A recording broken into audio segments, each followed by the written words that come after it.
Alors salut à tous, aujourd'hui on va continuer la petite série d'astuces de pilotage et je vais vous présenter le Power Loop. Le Power Loop sous 3 déclinaisons, donc du plus simple au plus dur. Je vais commencer par vous présenter la première. Donc le Power Loop, ça consiste à quoi? Ça consiste à faire un cercle avec la machine. Donc quand je dis un cercle, ça va être de mettre du gaz progressivement avec du pitch et de faire une boucle et de redescendre comme pour le split S. Donc je vais décomposer le mouvement. Il faudra mettre environ 60-70% de gaz, histoire d'avoir une montée progressive, et de mettre à peu près 20% de pitch environ. Donc en fait, ce qui va se reproduire sur le drone, ça va être ça. C'est que le drone va prendre de la vitesse, il va commencer à monter, et pour éviter qu'il monte comme ça, donc on mettra 20% de pitch, et on gardera toujours ces inclinaisons-là. Donc on mettra toujours la même inclinaison de pitch, en continuant à mettre du gaz. Et le but, c'est qu'une fois en haut, dès que vous revoyez le sol, coupez le gaz et continuez la progression avec le pitch. Le pitch va continuer. Et une fois que le drone sera à la verticale, on remet du gaz progressivement afin de faire une belle courbe et de reprendre sa trajectoire normale. C'est la même fin que pour le split S. Donc si vous avez vu le split S et que vous arrivez à le faire à présent, vous n'aurez pas de problème pour la fin du Power Loop. Le but, c'est de faire une belle boucle, commencer sa belle boucle au début et après de reterminer avec une courbe plutôt simple. Donc je répète, le premier exercice, ça serait de mettre du gaz progressivement, mettre du pitch, toujours garder le même pitch, et le même gaz, et dès qu'on voit le sol, on coupe le gaz, on continue avec le pitch continue, et une fois arrivé dans cette position, on remet du gaz progressivement. Et là, on reprend notre trajectoire normale. Ensuite, pour la deuxième étape, c'est de prendre un obstacle fixe, un arbre, un mur, quelque chose du genre, quelque chose de droit. Le but va être d'arriver avec la machine et de mettre du pitch et du gaz, le même principe que le premier, sauf que là vous aurez un point fixe, donc vous verrez à peu près la progression de votre machine, vous aurez un point de repère. Donc ce point de repère, on va s'en servir en regardant toujours au-dessus de la machine. Donc on va arriver, on va mettre du pitch, on va essayer de regarder au mieux, en fait, il faut que la machine regarde au plus vite le haut de l'obstacle. Donc on mettra du pitch afin de voir l'obstacle vers le haut. On mettra du gaz, et là on met du gaz progressivement, c'est plus le même principe, on ne garde pas le même filet de gaz tout le temps. On met du gaz progressivement et de plus en plus fort jusqu'à faire une impulsion arriver en haut de l'obstacle. Donc on met du gaz progressivement, arrivé en haut de l'obstacle, dès qu'on voit le haut de l'obstacle, on met une impulsion et là on coupe le gaz. Une fois qu'on a mis l'impulsion, la machine va être jetée en arrière. On continuera toujours la même progression avec le pitch du début de la figure jusqu'à la fin.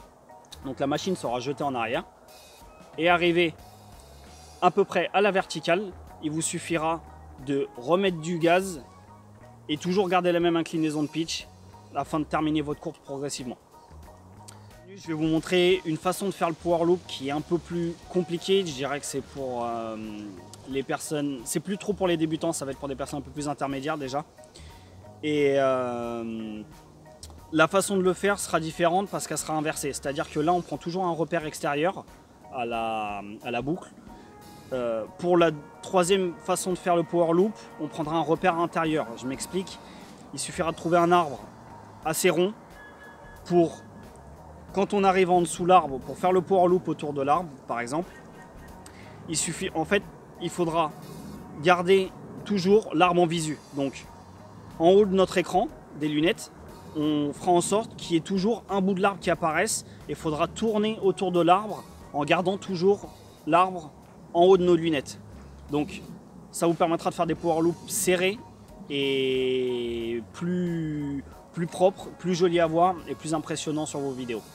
Donc pareil, je vais essayer de vous montrer ça en vidéo, je ne le maîtrise pas totalement, donc je vais essayer de faire au mieux pour vous expliquer, et on se revoit à la fin pour terminer tout ça.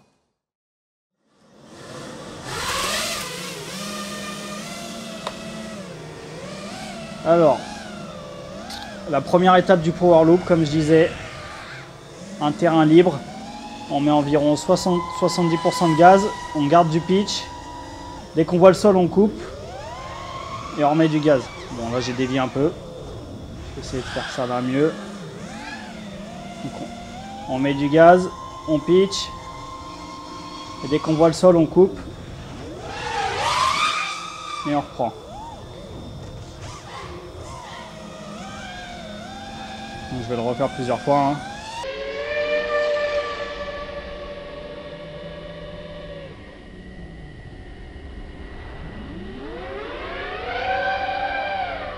Voilà, celui-là est un peu plus propre. Donc, on met du gaz progressivement, on met du pitch. Dès qu'on voit le sol, hop, on arrête. On continue à pitcher et on remet du gaz pour la redescente. Voilà. Donc le problème avec cette technique-là, c'est que on a tendance à voir le sol arriver super vite et se faire peur.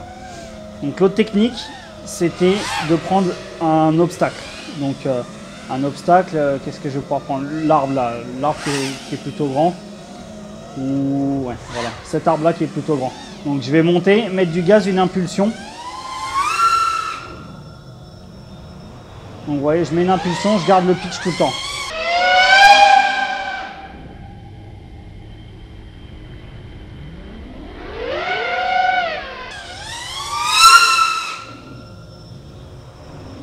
Voilà, donc je mets une impulsion et je continue avec mon pitch.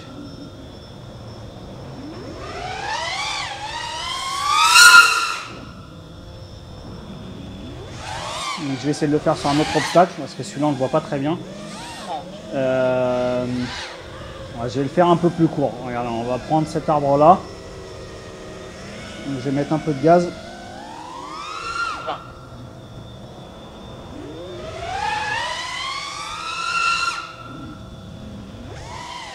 On va faire attention aux fantômes quand même, on va pas lui rentrer dedans.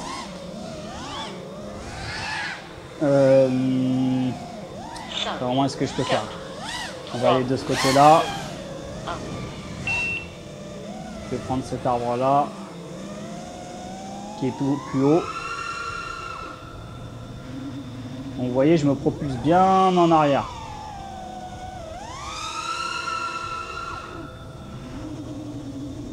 Et je continue.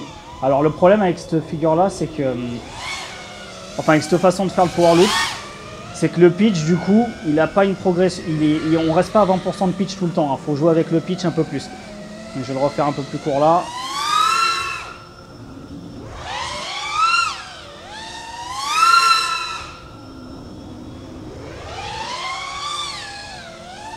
Une impulsion, on coupe et je reprends.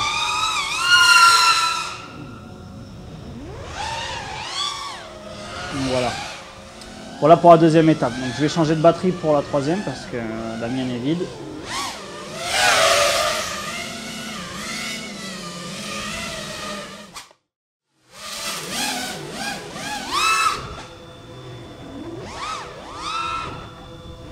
Ok.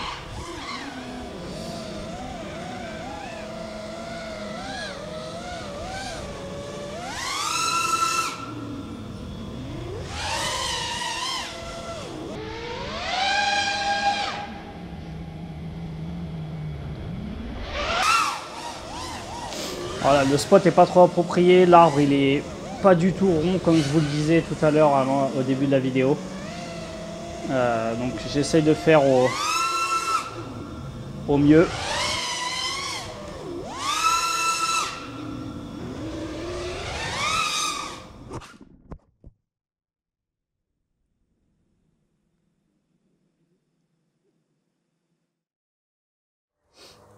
Alors voilà pour le power loop, j'espère vous avoir expliqué au mieux les trois façons de le faire. Encore une fois, la première pour les débutants, la deuxième c'est aussi pour les débutants, mais ça vous permet de faire des cercles un peu plus jolis. Et la troisième pour ceux qui maîtriseront déjà la première et la deuxième façon de le faire. Donc si vous avez des questions ou autres, n'hésitez pas dans les commentaires, on y fait attention et on en tient compte pour les prochaines vidéos. Si vous souhaitez d'autres tutos sur des figures que vous ne maîtrisez pas, n'hésitez pas, si on arrive à les faire, on vous les expliquera. Et je vous dis à bientôt pour une prochaine série d'astuces de pilotage sur Brouillard FPV.